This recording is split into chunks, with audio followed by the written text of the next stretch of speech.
Boa noite. Pela primeira vez desde o início da grave crise da dívida pública externa que atingiu Portugal no início desta década, afetando a economia em geral e os bancos em especial, o Parlamento mostra-se agora disponível para investigar os grandes negócios que tinham sido feitos na década anterior. Ao mesmo tempo, para além do já conhecido processo que envolve o ex-primeiro-ministro José Sócrates, avançam as investigações judiciais a suspeitas de corrupção e favorecimentos em várias áreas setoriais. Esta quarta-feira tomou posse a Comissão Parlamentar de Inquérito que vai investigar os célebres COMEC, os contratos que desde 2007 e pelo menos até 2027 dão volumosas rendas garantidas à EDP. A Comissão vai também investigar as suspeitas de recebimento e avultadas quantias por parte de Manuel de Pinho, ex-ministro da Economia, com a tutela da Energia, uma comissão que investigará também, da parte de Ricardo Salgado, eventuais pagamentos do BES ao acionista da EDP. No âmbito do processo judicial, Manuel de Pinho deixou de ser arguido, mas tudo indica que por pouco tempo, porque o Ministério Público não se conforma e deverá recorrer. Já em relação aos maiores créditos de risco concedidos pela Caixa Geral de Depósitos, que estiveram na base de uma recapitalização superior a 4 mil milhões de euros, o Parlamento aprovou finalmente a lei do levantamento do sigilo bancário, que vai permitir o acesso a contas com saldos acima de 50 mil euros. Isto é, o Parlamento quer saber quem emprestou esses créditos da Caixa, quem os recebeu e em que condições. Esta lei abrange também todos os outros bancos que receberam ajudas públicas, como o BPN, o Novo Banco e o Banif. Entretanto, a SIC sabe que no âmbito da auditoria forense aos créditos concedidos pela CGD, a Polícia Judiciária foi chamada a investigar e está a ajudar o Ministério Público nas investigações.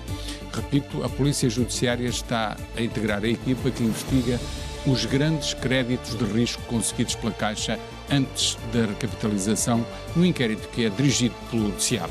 Créditos que tiveram de ser provisionados e foram dados como perdidos ou parcialmente reestruturados, mas entre os outros bancos ajudados pelo Estado, também o Novo Banco recebeu créditos de risco que tiveram de ser reestruturados. É o caso de créditos concedidos sobre a SAD do Sporting. A última reestruturação levou a um perdão de quase 95 milhões de euros. Outros grandes devedores foram empresas a que esteve ligado o atual presidente do Benfica. Entretanto, além do financiamento bancário, os grandes clubes continuam a pedir dinheiro diretamente no mercado, através de emissões de obrigações que ou falham pagamentos ou são substituídas por novas emissões mais volumosas porque compreendem também o pagamento de juros. Isto é, ao contrário do que anunciam os grandes clubes, parecem ser mais destruidores de capital do que criadores de riqueza. São os temas para a conversa e para o debate. Convidados desta edição: Clemente Pedro Nunes, professor do Instituto Superior Técnico, especialista de questões de energia; Tiago Caiado Guerreiro, fiscalista e advogado da área de negócios; Gustavo Sampaio, jornalista do Jornal Económico, autor de vários livros de investigação; e também Vítor Matos, editor de política do Expresso e autor de livros e artigos sobre a mistura entre política e negócios. Meus senhores, obrigado por terem vindo. Começo por si, Clemente Pedro Nunes, com esta comissão de inquérito que vai investigar as rendas excessivas, o termo é de um célebre relatório da Troika, rendas excessivas a favor da EDP, no âmbito dos chamados COMECs. Há também outros processos de investigação sobre outros grandes negócios que foram feitos em determinado período, na década anterior, portanto na primeira década do século. Agora parece que está a haver uma espécie de ato de contrição do regime, com várias frentes de investigação e várias comissões de inquérito a serem formadas, ou não há de contrição do regime coisa nenhuma e isto é apenas a nomeação de algumas comissões para no fim ficar tudo na mesma? Pois, muito boa noite, muito obrigado. Pois não sei se vai ficar tudo na mesma, depende do que for dito, da coragem e até dos órgãos de informação, da forma como souberem escalpelizar as informações que forem sendo dadas. Nós garantimos que não desistimos, continuamos. No caso da energia, da Comissão de Avaliação das Questões Energéticas, eu penso que, de facto, em termos tecnológicos e económicos, o que se passou entre 2005 e 2010 foi uma verdadeira catástrofe, sob o ponto de vista tecnológico, económico e se quisermos, também ambientais, poderemos ver isso. E financeiro. E financeiros. Claro, o peso para os contribuintes foi brutal. Se nós nos ativermos apenas aos CIEGs, estamos a falar dos últimos números consolidados de 2017, de 2.140 milhões de euros, que é o que isso custa na fatura de eletricidade. Traduzindo para os espectadores, custos de interesse económico geral, que são custos que são postos por cima do custo da energia e que os consumidores têm que pagar. Custos que são pagos obrigatoriamente pelos consumidores. Entre os quais estão os célebres contratos para os custos de manutenção do equilíbrio contratual, que são pagos à EDP, para além de outras rendas pagas às outras empresas. Todos os intervenientes no processo, o desastre começou com o que eu chamo, e já chamo há uns anos, como o cocktail tóxico. O cocktail tóxico tem dois componentes, tem dois ingredientes. Um dos ingredientes é as famosas tarifas feed-in, que basicamente garantem uma série de produções energéticas renováveis, a maior parte das quais, mas sobretudo duas que são intermitentes, ou seja, que dependem do vento e num caso que é os mais importantes, e a outra que é a solar, que entre 2005 e 2010 passaram de 1.200 megawatts para 5.700 megawatts de potência instalada. Chegou a ser anunciado num célebre discurso do engenheiro Sócrates no pavilhão de Portugal na Expo, que iam para 8.000 megawatts, que ainda era uma catástrofe maior. Todas elas com feed-in tariffs. Têm prioridade na entrada na rede para serem vendidas à rede. Tem um preço garantido e desde que entrem na rede, desde que sejam produzidas e entrem na rede, recebem o dinheiro garantido. E passam à frente todas as outras. Esse é que é o drama. Produção em eólica é paga a cerca de 100 euros o megawatt e pode afastar outra a 300. Em alguns casos a 450. Ainda estão no mercado alguns a 450. É verdade. E ultrapassam a produção de eletricidade produzida a 50 euros o megawatt. Entram à frente de produções de eletricidade que a certas horas podem ser 50, 40, 30. E mais do que isso. Mas, isso é um crime económico para o país. Eu atenho-me a palavras das áreas em que sou responsável. Mas então é uma desgraça económica. É uma catástrofe. Uma catástrofe económica. Porque o que isso significa, já agora que falou dos COMEX e dos CAIs, os COMEX e os CAIs foram concebidos, os CAIs que são mais antigos, foram concebidos basicamente para garantir uma rentabilidade às chamadas centrais que eram de base. Muitas delas, aliás, de carvão, gás natural e algumas também hidroelétricas. E só que, a partir do momento em que se autoriza, depois de 2005, volto a frisar, valores de potência eólica intermitente que têm a garantia de que entram no sistema, significa que as outras centrais que funcionavam 8.000 horas por ano, tranquilamente, passaram a funcionar a conta-gotas no para-arranca. A diferença de custos, portanto, quando se imaginou os CAIs e os COMEX, pensava-se, bom, a ajuda seria 10, 15, 20 milhões, vi números nesse sentido, por ano, a partir do momento em que eles têm a mesma garantia de rentabilidade final, mas recebem dos clientes um décimo, ou metade, ou um quinto, os COMEX, os chamados COMEX ou CAIs, portanto, essas compensações disparam.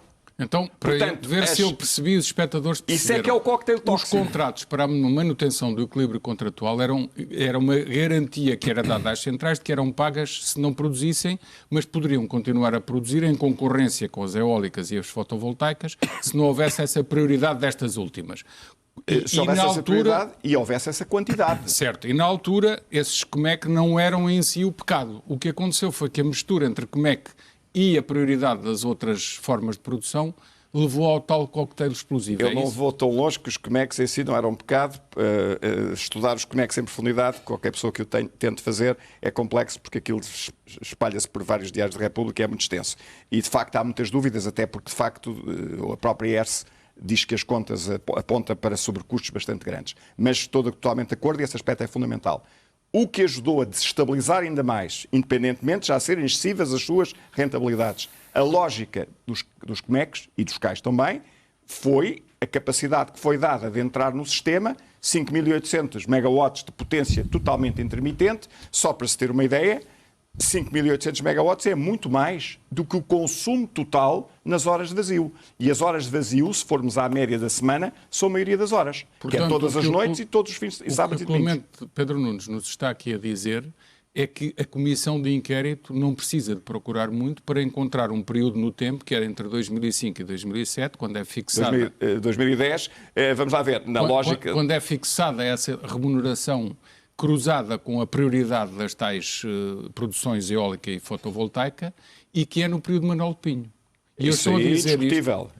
Isso aí só não quer ver, só não vê quem não quer. Está lá tudo. Estou a dizer isto e a sublinhar isto porque o presidente da EDP, António Mexia, já disse não, mas os Comec foram concebidos em 2004, atirando para um governo que esteve em funções antes eventuais responsabilidades e subtraindo-se a uma responsabilidade porque ele em 2004 não estava na presidência da EDP. A catástrofe foi construída com 2 pilares, que foi atribuir 5.800 megawatts de potência intermitente com tarifas feed-in, em cima de dar as garantias, porque se tivessem atribuídas feed-in tariffs e se as centrais anteriores não tivessem beneficiado os CAIs dos COMECs, elas ou tinham ido à falência ou tinham tido prejuízos, como aconteceu, por exemplo, na Alemanha, em alguns casos. Agora, não houve nenhum país que mantivesse as feed-in tariffs para estas quantidades na sua proporção do consumo do país. É louco, ele botou a pensar bem nas palavras, louco. Ou para defender os interesses de alguém? Eu tenho que dizer que é louco, porque não há outra palavra. As outras podem ser interpretadas por outras pessoas com outra formação que não a minha, que é de engenheiro.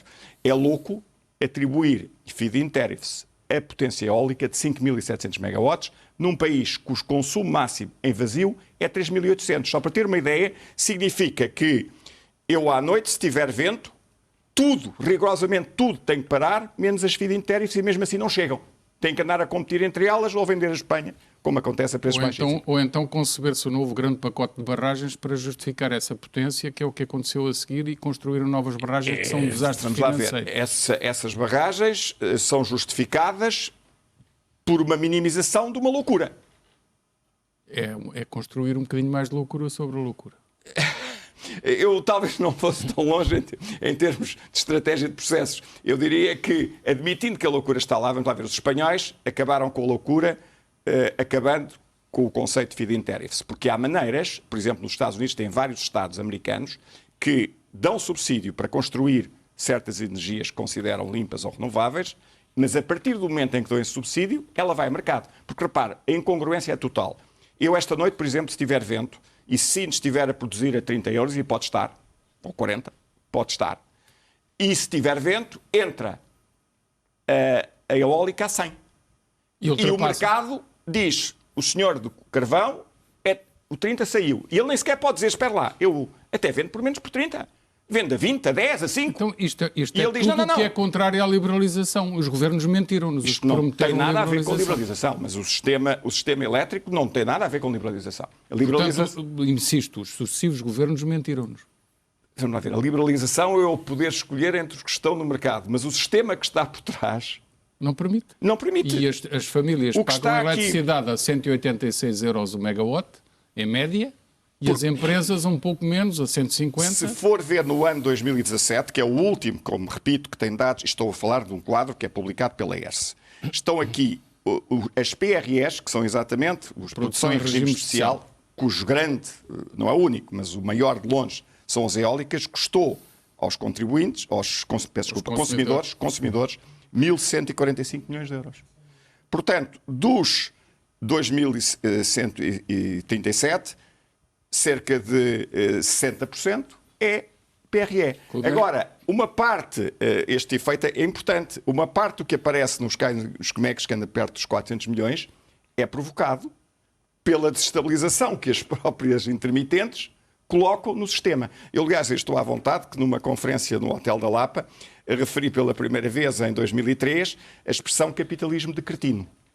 Quando eu considerei que, quando se dá uma capacidade de uma tarifa feed-in a quem produz eletricidade eólica desta maneira, está-se a dar um lucro através de um decreto-lei. Foi por isso eu chamo Pinho capitalismo de cretino.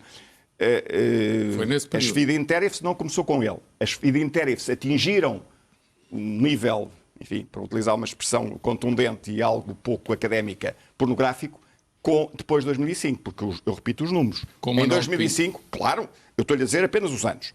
Em 2005 estavam instaladas em Portugal 1.200 megawatts de potência eólica, que eu considerava já bastante. Estava nos limites daquilo que eu consideraria atendendo ao nosso consumo em vazio. Agora, quando se passa para 2.000, 3.000 e depois anunciam 8.000 e se atingem 5.700, ultrapassou-se toda a lógica. Vai dizer isto tudo à Comissão de Inquérito? se me disserem, se me convidarem, não Já o tenho dúvidas convidaram? nenhuma. Não. Nem contactaram? Da Comissão de Inquérito, não. Ela foi feita hoje, ninguém me Mas de contactou. algum partido? Já há pessoas que falaram comigo. É só para registrar, porque se não for convidado, nós vamos perguntar aos deputados porque é que não o convidaram. Fica aqui registado. Não tenho qualquer... Mas nós, a não jornalistas, ser fazemos esse interesse. tracking. Nós somos pagos para fazer esse tracking. Tiago Caiado Guerreiro, que dizer? É absolutamente chocante. Isto é um país de lobbies e interesses. Não houve aqui preocupação nenhuma com o interesse económico do país. É pura e simplesmente distribuir rendas com rentabilidades pornográficas, já agora, por um conjunto de produtores e que têm uma relação privilegiada com o poder. E isto é o grande drama do nosso país. Não há qualquer preocupação, nem há qualquer amor ao país. Há pura e simplesmente, é uma espécie de capitalismo de saque. Não é capitalismo, porque isto é pegar na mesa do orçamento, retirar o dinheiro de lá, e ele é financiado quer através de todos nós consumidores, que pagamos pela eletricidade um valor absolutamente, é para além do absurdo, que destrói as empresas a nível industriais, porque os custos energéticos são tão elevados que faz perder a competitividade. E depois temos um conjunto de produtores com relações especiais com o Estado, e eu nem quero desenvolver daqui para a frente, porque acho que isto Mas desenvolve já agora? Eu acho que isto é tudo extremamente grave e é tudo extremamente obscuro. Mas é bom o Parlamento investigar ou vão andar às voltas e não vão concluir? Olha, Salazar começava a dizer uma coisa sobre as comissões de inquérito. Se queres que uma coisa não se saiba, nomeia uma comissão de inquérito. A regra continua válida. Eu acho que a regra continua válida. Acho que isto tem que ser investigado a sério por entidades independentes. O Ministério Público aqui tem um papel extraordinariamente importante e os jornalistas, que são o quarto poder, são um poder extraordinariamente importante, têm aqui um papel fundamental. Porque, infelizmente, as instituições que deviam funcionar nestas coisas não funcionam. É tudo opaco. E nós acabamos por nos ver envolvidos numa coisa em que não podemos nós próprios ter informação. Quando, por exemplo, a OPA dos chineses vai perpetuar este esquema? É assim, nós temos uma tradição de passar as rendas de uns para os outros. Agora saem para fora. Agora Já passamos saiu, para fora. Por isso, o dinheiro todo que nós pagamos em eletricidade, que é elevadíssimo, vai diretamente para os cofres de quem adquirir a EDP. E quem ficar na EDP vai, através dos instrumentos de relação com o Estado, manter o status quo. Por isso, a única maneira de se levantar este tipo de questões, estas nesta área e em outras coisas, é efetivamente existir uma investigação, mas depois, mesmo com as investigações, nós conseguimos apaziguar as coisas, alterar sem alterar nada e manter o estado da situação. E isso é chocante. De todas as maneiras, registre-se que o atual governo, pelo secretário de Estado da Energia, já aceitou uma proposta da ERSE no sentido de cortar, pelo menos, os MEC de 250 milhões de euros por ano para uma média de 82,5 milhões de euros por ano. Mas atenção que o corte não é todo de decisão política. Havia uma central, que é a central do carvão, de carvão em Sines, que saiu do sistema ou sai do sistema no ano que vem, são 80 milhões que acabam naturalmente, ainda bem que me corrigiu, Clemente, acaba este ano. Mas, entretanto, demos-se elevadíssimos benefícios claro, fiscais. Mas vamos continuar a dar, mesmo assim. Elevadíssimos benefícios fiscais a uma determinada entidade, não é? A EDP. Claro. Por isso, agora pioramos num lado, mas demos vantagens fiscais enormes que não vão pagar IRC praticamente nos próximos anos. Portanto, por isso, quanto a não existirem aqui interesses instalados, estamos conversados. Portanto, Quer dizer, parece que tiram com uma mão ativos e dão com a outra. Gustavo Sampaio, vejo-te a tomar notas.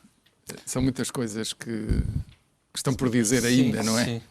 Apesar de já termos debatido estas coisas muita vez.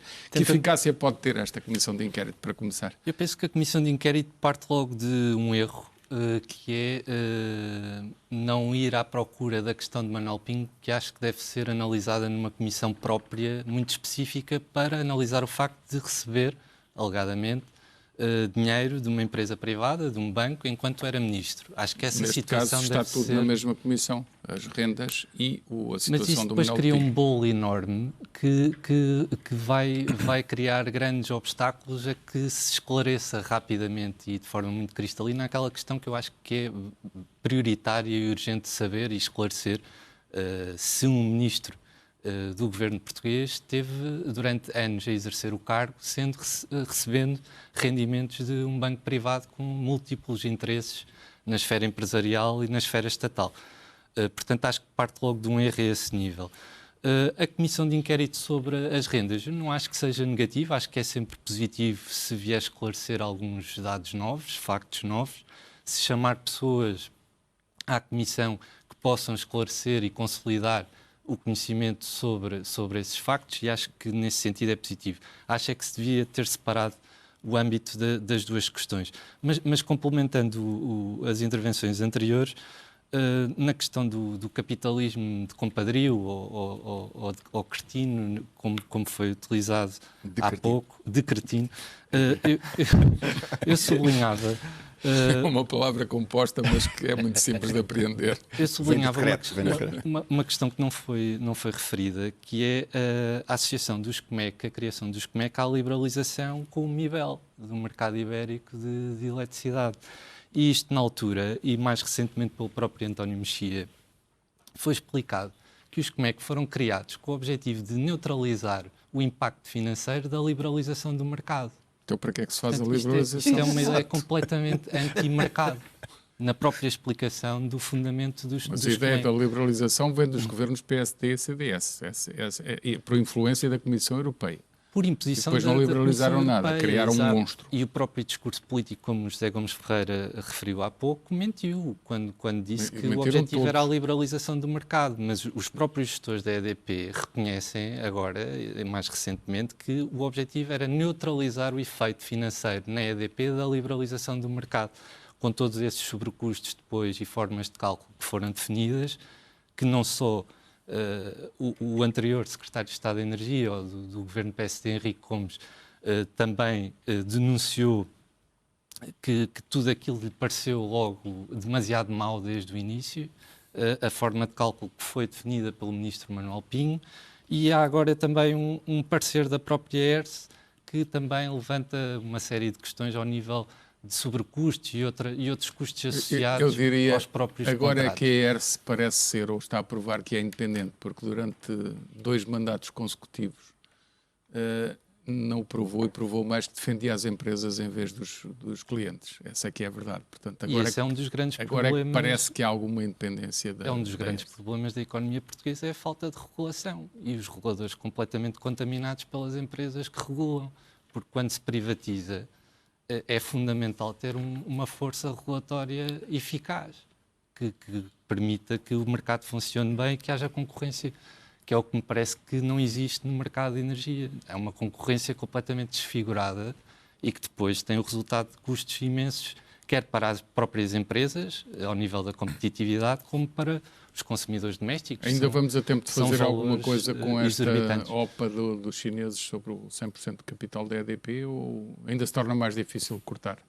Eu penso que é uma rendas? oportunidade para, dentro desse processo e a partir do momento em que o próprio governo parece ver com bons olhos a transação, pelo menos tentar contratualizar que isto seja reduzido, como referiu há pouco, pelo menos esta proposta da ERSE de reduzir para 82,5 milhões. Sim, essa pelo menos Mas estará garantida. seria possível ir mais longe e reduzir ainda mais essa questão do valor dos contratos. Agora, há uma série de suspeitas e investigações em torno disto. Há um ministro que definiu a forma de cálculo que está sob suspeitas também, erguido. Que entretanto deixou de ser erguido. Mas, segundo disse, também poderá voltar a ser, mas, e também há o risco de prescrição do processo, mas o que é facto é que há a suspeita de que recebia dinheiro de um acionista da própria empresa. E, portanto, com tudo isto, e pareceres do Conselho Consultivo da Procuradoria-Geral da República também a indicarem que os próprios contratos são irregulares e ilegais. Eu pergunto o que é que é preciso descobrir mais para que estes contratos sejam anulados da parte do poder político. Não consigo compreender o que é preciso. Esses e os das parcerias público-privadas e outros. Mas neste caso de Manuel Pinho, para início de conversa com o Vítor Matos, é preciso notar o seguinte.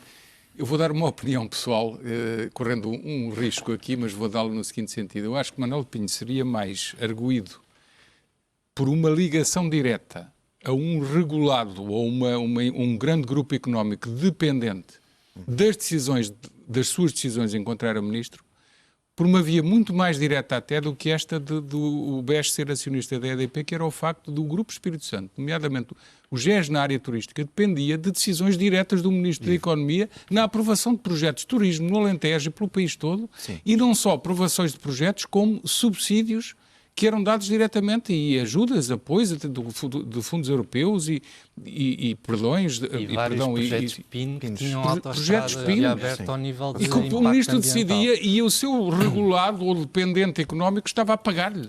Só o facto de ele receber dinheiro de uma entidade, qualquer entidade, Certo. Regularmente. não é regularmente. Bastava ele receber dinheiro de qualquer entidade Sim. para a consequência ser admissão. Nós agora até hoje temos o caso do Ministro Cisa Vieira, que teve aquele 2 mesinhos como acionista de uma empresa familiar, de uma imobiliária, e já temos o Ministério Público, e já temos o Ministério Público a investigar. E hoje estive a olhar para a lei das incompatibilidades e, de facto, a consequência de quem tiver funções remuneradas por uma instituição que vise o lucro, ou seja, uma empresa, a consequência é a admissão. Portanto, neste caso, nem sequer o Ministro tinha isso declarado, portanto, ainda seria uma questão mais complexa. Mas eu concordo com o que estava a dizer o Gustavo.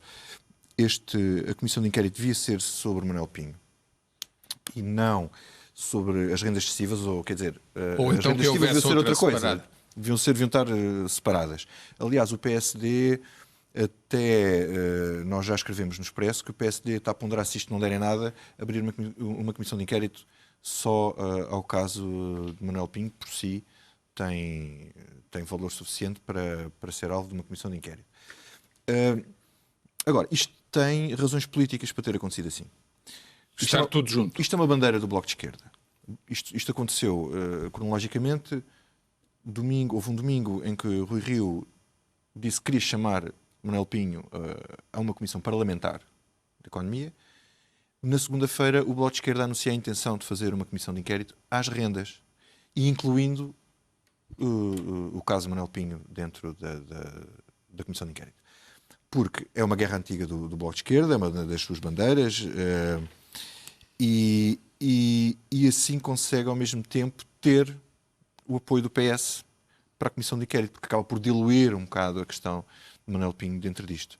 Permite atacar, e ao alargar o âmbito aos outros governos, permite também ter o PS do seu lado para, com certeza que o PS vai fazer força para acusar os governos do PSD, o PSD vai fazer força para acusar os governos do PS, corremos alguns riscos em termos de conclusões em relação a isto tudo. No entanto, não vai deixar de ser interessante assistir, para além do professor Clemente Pedro Nunes, a pessoa que eu tenho mais curiosidade em ouvir na comissão de inquérito é o Henrique Gomes. É o homem que foi para o governo e que tinha uma agenda, aliás, estava no plano da Troika, de cortar as rendas excessivas e que caiu. E que caiu, e diz-se que António Mexia abriu uma garrafa de champanhe nesse dia. Por alguma razão... Foi contada aqui essa história. por alguma razão terá sido. Agora, o Bloco de Esquerda, já hoje no debate quinzenal, falou na questão da nulidade dos comecs. Portanto, temos aqui outra vertente, que é o facto dos comecs terem sido estabelecidos por despachos, ou decretos-leis, presumo que despachos. Leis ou decretos-leis? Mas não leis da Assembleia da República. E o parecer da Procuradoria-Geral da República diz que deviam ter sido leis da Assembleia da República. Portanto, eu nem sei qual é a consequência se os comecs forem declarados nulos. Quer dizer, será tudo menos pedirem o regresso do dinheiro da empresa para os consumidores. 510 milhões estará aqui de devolução, mas eu não sei se este valor tem alguma razão de ser. É o valor estimado ao longo dos anos é muito mais que isso. Muito mais. Mas esse é o valor que a ERS estimou como tendo sido paga mais referente ao passado. E para o futuro estabeleceu um corte maior. Em certo? média tem sido Corrija-nos. 200 milhões É assim? anuais. A ERSE reviu, o período é de 10 anos, reviu as remunerações, os parâmetros que estão incluídos nos CMECs para os próximos 10 anos e analisou também o que estava para trás. Agora, e para trás disso pagou-se 510 milhões exatamente, a mais. 500 milhões a mais. Agora, há uma questão que é aqui fundamental, que é esta. Este esquema das tarifas FIDIN é um esquema que se vai prolongar no tempo. Até 2033 vão continuar a ter milhares de megawatts, se não for mudada a lei à espanhola, como foi feito pelo governo Rajoy no último governo. A espanhola mudaram unilateralmente e mandaram as empresas que quisessem ir para o Mandaram tribunal. unilateralmente e deram condições de remuneração indexadas ao Euribor com 4% de margem, que foi considerado pela própria Comissão Europeia como sendo um apoio significativo às renováveis. Agora, nós temos aqui uma situação que é, para resolver esta situação, ou se vai à espanhola, ou uma das formas é, por exemplo, integrar, fazer, aliás, em termos de política europeia, o que se passa na Península Ibérica na ligação à França é uma vergonha. Porque, de facto, nós temos uma interligação completamente insuficiente e está previsto, foi anunciada uma cimeira em Lisboa com o Presidente Macron, com o Presidente Rajoy, com o Presidente Juncker e com o nosso Presidente da República e o Primeiro-Ministro, para resolver o problema das interligações e fazer uma nova linha através da costa junto a sul de Bordeaux, cá a Preton, até um isso pouco próximo de São facilitar Sebastião. exportação e importação e Isso para, em para teoria, baixar o preço. Fazer com que o mercado funcione, porque neste momento o mercado entre Península Ibérica e França funciona pessimamente porque as interligações são suficientes. Nem há regras de mercado. Porque entre Espanha e Portugal e Espanha temos regras de mercado, que é o MIBEL. Aqui não temos. Portanto, nós temos uma situação de sistema de subversão total da rede de mercado, que é a lei, a feed-in tariffs, não há pior que isso, porque a feed-in tariffs, em termos técnicos, só se justifica num sistema que a pessoa quer apoiar nos primeiros passos, na infância. A lógica era que ele ia acabar 500 megawatts. Quer dizer, não é só por muitos anos, os 25 anos que estavam previstos e depois até foram prolongados, baixando um pouco as tarifas. Mas o problema é que se passou de 500 megawatts para 1000, para 1500 e depois chegámos aos 8000. E já falou dessa desgraça. Quando se passou dessa desgraça, o sistema entrou em colapso. O monstro que nós temos é o monstro em que chegamos a ter centrais a queimar carvão para não produzir eletricidade, porque não é tecnicamente possível parar as centrais. Vítor, ainda em relação às questões políticas relacionadas com esta matéria, aquilo que me pareceu é que houve uma derrota do Bloco de Esquerda, e já digo qual é que acho que foi, que teve que ser compensada com este apoio do PS, esta comissão, que foi o Bloco de Esquerda ter proposto um imposto especial sobre as eólicas que são altamente subsidiadas E depois, de repente... e de repente o voltou Primeiro-Ministro ou alguém do Governo mandou dizer tirem lá isso, que isso não pode ser. Portanto, alguém da China fez um telefonema, ou para a Embaixada ou diretamente para São Bento. Não sabemos exatamente, mas é mais um sinal de que estes interesses ninguém toca. Nestes interesses é muito difícil tocar. Já na altura, quando foi a questão, quando era no tempo do governo Passos Coelho... A Troika pôs lá tudo isso nos Não, é que uma das relatórios. razões de que se dizia porque não se baixavam as rendas excessivas era por causa da venda exatamente, na altura, não sabia que eram os chineses, mas acabou por ser aos chineses. Não é? Porque a empresa... Claro. E neste momento, eu não sei se com a OP em cima da mesa, se também é o melhor cenário para que isto aconteça, não é? Mas pode ser que seja também uma das razões para o PS estar mais próximo do Bloco numa situação que também vai gerar algum desconforto. Tiago, em relação a outros grandes negócios que foram feitos na década perdida, na década da desgraça, que não tem outro nome, que foi sobretudo a segunda metade da primeira década do século, há outros negócios, como por exemplo as parcerias público-privadas, das quais que estão em investigação há bastante tempo, começaram a ser muito mal investigadas, na minha opinião, porque 6 anos sem se produzir nada, não pode ser. E agora é que se diz que poderá haver arguidos. Depois, entretanto, há a indicação de que a própria Polícia Judiciária, notícia do Expresso, está a investigar tudo o que tem a ver com o parque escolar, um endividamento brutal superior a 1.000 milhões de euros, e com escolas que ainda estavam boas, destruídas, e outras que estavam razoáveis e que foram reequipadas com equipamentos absolutamente caros, desfasados do nosso poder de compra como país. Será desta que se faz o tal ato de contrição e se investiga e se pune quem prevaricou? Eu primeiro tenho uma enorme admiração pela Procuradora-Geral da República, que eu acho que eles vão pôr fora imediatamente. Eles? O poder não tem interesse que se investigue as irregularidades que pratica, não é? Por isso, acho que estão a fazer tudo para pôr a Procuradora-Geral da República substituírem por alguém que eu presumo que não seja minimamente dinâmico, que é a tradição que nós temos. Esta é a primeira procuradora que procura... Em vez de um procurador, um apagador, é isso? Um arquivador. Houve vários. Um arquivador ou do shredder. Houve vários. Percebe? Vai para lá e aquilo vai diretamente para o shredder. Esta aqui é a procuradora e a equipa de procuradores efetivamente está a tentar defender o Estado de Direito Democrático, porque o estado de degradação a que nós chegamos põe em causa o Estado de Direito Democrático. Temos de pôr nomes nos anteriores, que eles tinham nomes. Pedro Monteiro, sim, Cândido todos os Almeida, outros, exatamente. E temos uma procuradora. É que é uma novidade em Portugal. Nunca tivemos um procurador. O procurador é alguém que procura as irregularidades para defender a estabilidade democrática e defender os contribuintes e que é eficaz. Os outros, sim, também é verdade. Talvez menos eficaz. Sim, mas só falando aqui um bocadinho da EDP, eu não tenho nada contra privatizações, mas privatizar neste momento sob pressupostos que estão definidos é uma forma de lavar as mãos e de garantir todas estas vantagens sine die. Porquê? Porque os compradores, que são extremamente poderosos, é a segunda e vai ser a primeira economia do mundo, vai imediatamente reagir se for posto em causa o que quer que seja da situação atual. Portanto, nada é de mercado, nada é de leis económicas. Agora, a partir de agora é diplomacia e política internacional. Neste momento, fazer uma privatização, que eu não tenho nada contra. Neste caso, a privatização está feita, é uma OPA sobre na compra de todo o capital. É garantir que o status quo vai continuar. E eu acho que é uma das razões porque isso vai ser feito.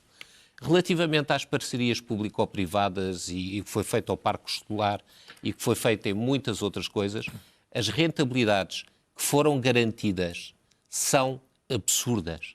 Aliás, quando nós vimos os outros países, quando houve a crise, em 2009, reviram grande parte dessas parcerias público-privadas que não tinham de forma nenhuma os níveis de remuneração que têm em Portugal.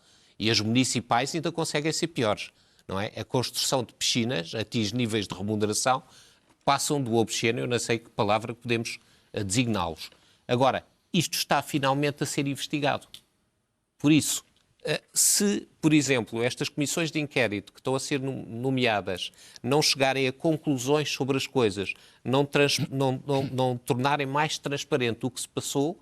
Pelo menos ao lado existem investigações judiciais. Mas o que estão a fazer é basicamente um branqueamento da situação, porque a investigação judicial está a tentar encontrar as irregularidades e a comissão de inquérito se decreta que as coisas são regulares ou se toma uma posição partidária uns contra os outros. Por exemplo, o atual partido que está no poder, principalmente o PS, podia distanciar-se disto e dizer não, isto aconteceu com o PS, aconteceu com o PSD, mas nós queremos esclarecer as coisas e distanciar-se assim. Alguns deputados e governantes ainda são desse tempo. O grande medo que eu tenho é vamos outra vez abafar esta coisa que é a nossa tradição.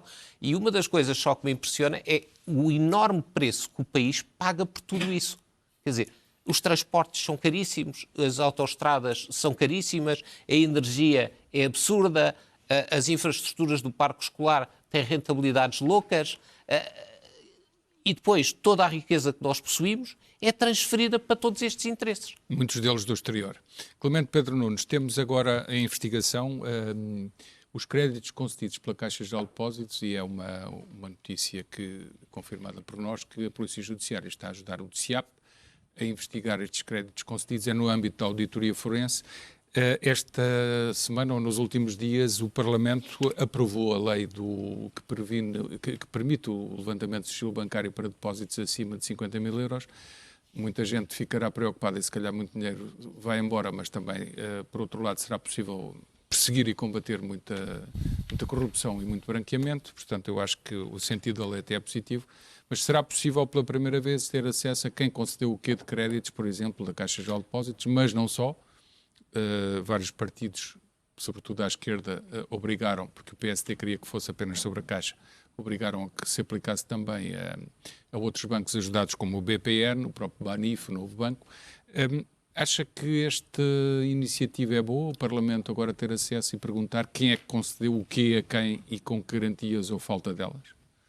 Pois, eu diria, são dois planos diferentes. A questão dos 50 mil euros, eu julgo que é mais para fins fiscais e é automático e pronto, entra Também naquela... pode ajudar algumas investigações. Pode ajudar algumas investigações dessas, mas nesse caso não era preciso ter ido a 50 mil euros, dá-se assim um bocadinho supino ter descido a 50 mil euros, mas pronto.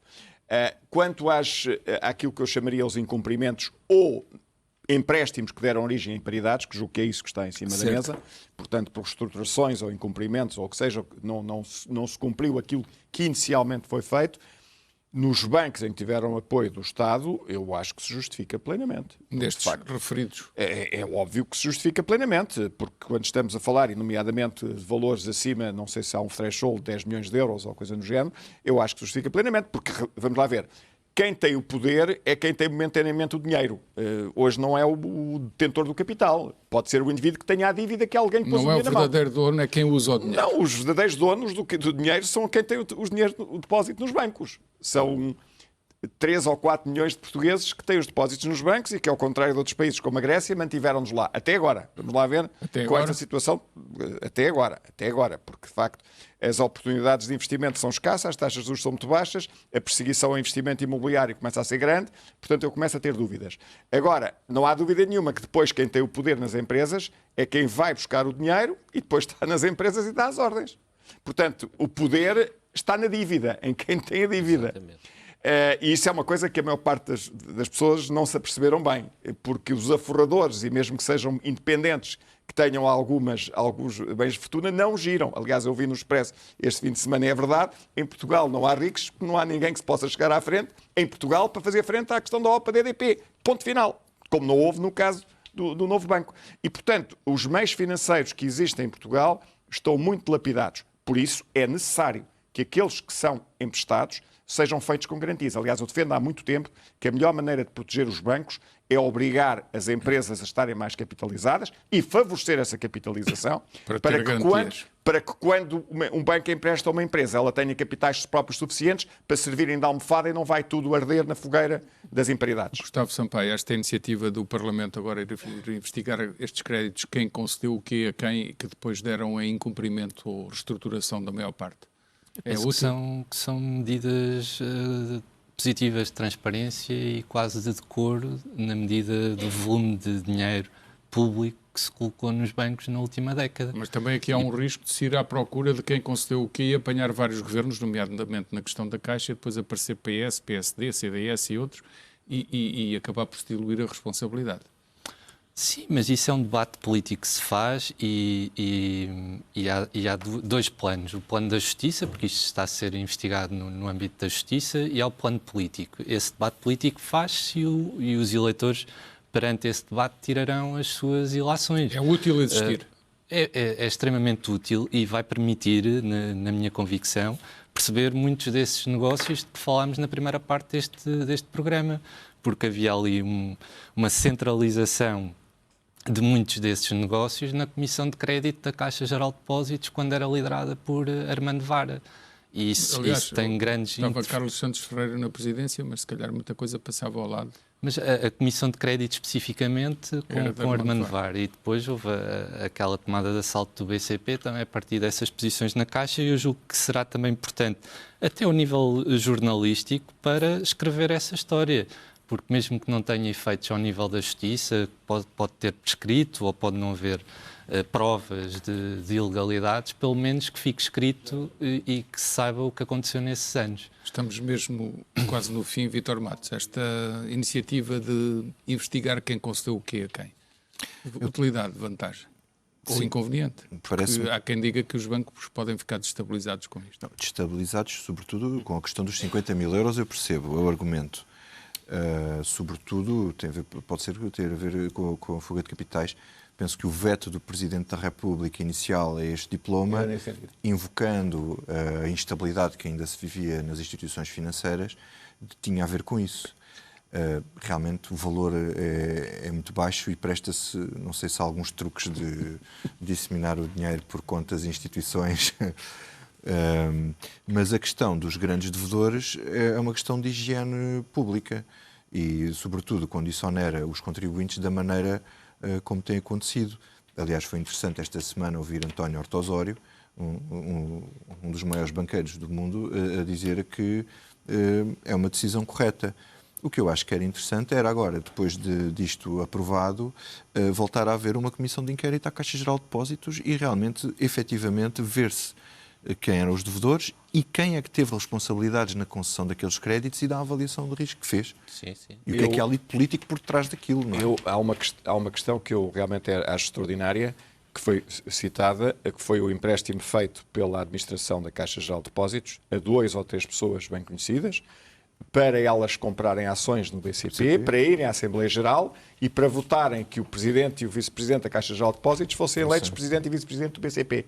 Este é um caso extraordinário. Isso é terrorismo, senhores, não é? Eu acho que isso, mas é um caso que não é preciso, aliás, uma comissão de investigação para saber que isso se passou.